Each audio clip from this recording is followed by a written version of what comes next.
In this video, we're going to talk about multiplying polynomials. Polynomial is a multi-term expression. We can have monomials, binomials, trinomials, or the ever-inclusive polynomials that include multiple items. So in the first one, we're going to multiply a monomial times a monomial. And really what we're doing is we're taking the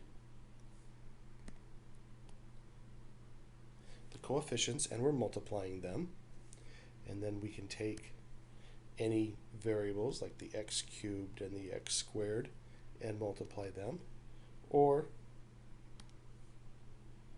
the y to the fourth to the y second, and we can square those. So in the first part, we're going to take the minus 5 and multiply it by the minus 5, and that'll give us a positive 25. We can then take the x cubed times the x squared, and remember, when multiplying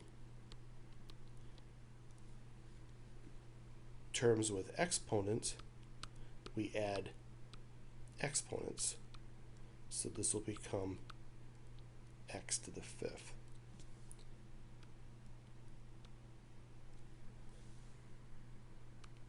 And then the last one will be this y to the fourth times y squared.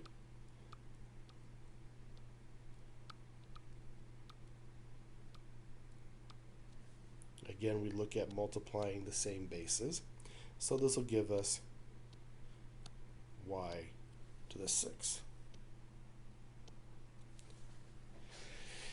If there was a term in the first monomial and there wasn't a matching term in the second monomial, then we just simply bring it down. So to multiply these two monomials, we get 25 x to the fifth, y to the sixth. Well, we can get a little more complicated, and we can take a monomial, this 3ax to the fourth, and we can multiply it by each item inside that parenthesis.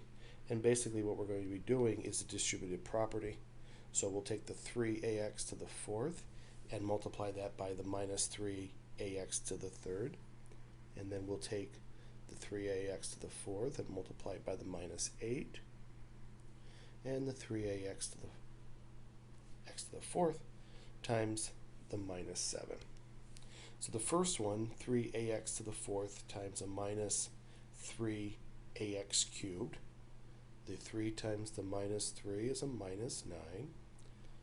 The a times a is a squared.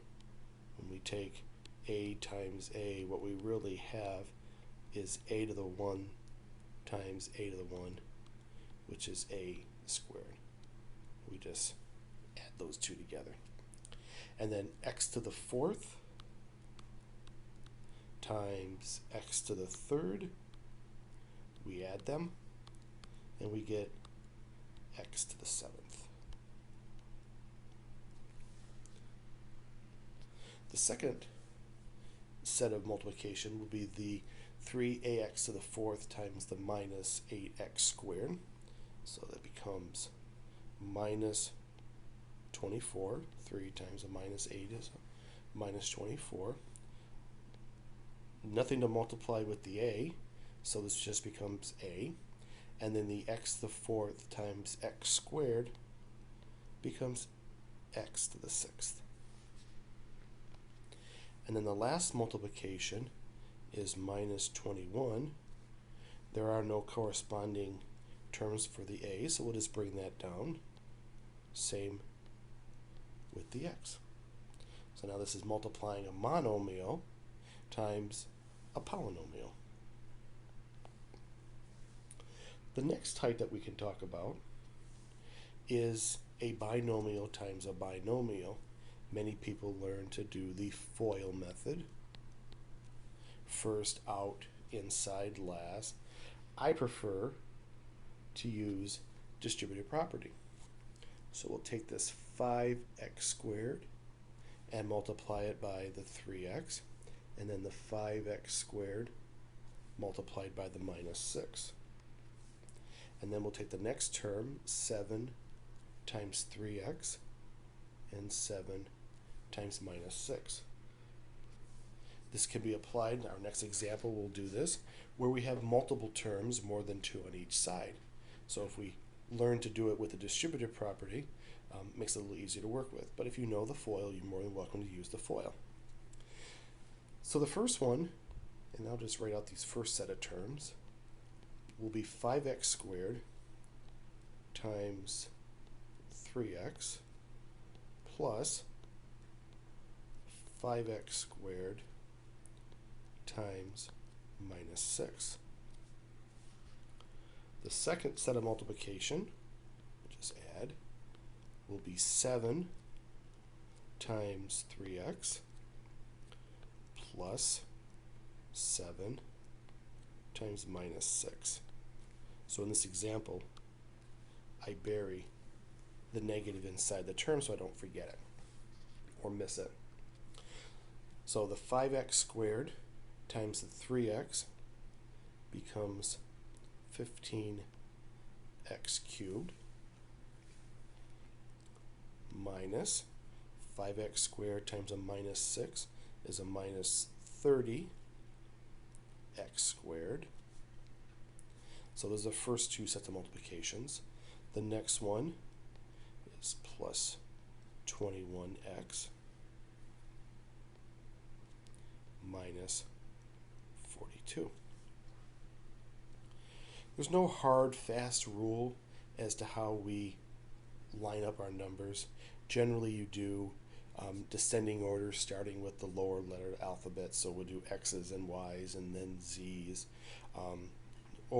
Depending on what type of multiplication you're doing, it can be kind of difficult to decide, okay, will this be the first term, the second term, or the third term? But in this instance, since we just had one term, we'll just do it in descending order. It makes it a little easier later to go and proof it.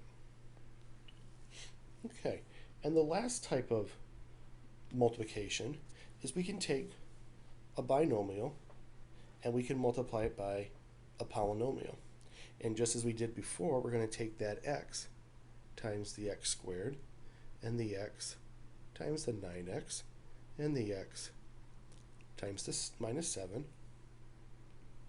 and then we'll do the same thing with the minus 11, making sure that when we do this we don't lose that negative or forget that negative.